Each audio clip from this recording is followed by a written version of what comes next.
Hello বন্ধুরা, কেমন আছো সবাই?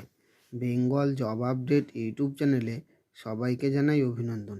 আজ আবার একটি সম্পূর্ণ নতুন রাজ্য সরকারের চাকরির বিজ্ঞপ্তি নিয়ে চলে এসেছি তোমাদের সামনে। ভূমি ও ভূমি সংস্কার দপ্তর হুগলি জেলায় ডেটা এন্ট্রি অপারেটর পদে 23 জন ছেলে এবং মেয়ে নিচ্ছে।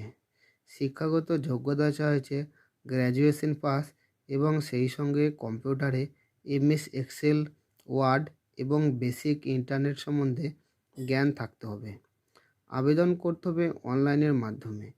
আমি আমার ইউটিউব চ্যানেলের ডেসক্রিপশন বক্সে অনলাইন আবেদন করার লিঙ্কটি দিয়ে রাখবো, সেখান থেকেও আবেদন করতে পারেন। আর আবেদন করার শেষ ডেট হচ্ছে ইংরেজি 2/3/2024। আর এই ধরনের নিত্য নতুন ভিডিও পেতে আমার এই বেঙ্গল জব আপডেট ইউটিউব চ্যানেলটিকে সাবস্ক্রাইব করবেন এবং লাইক, কমেন্ট, শেয়ার করবেন।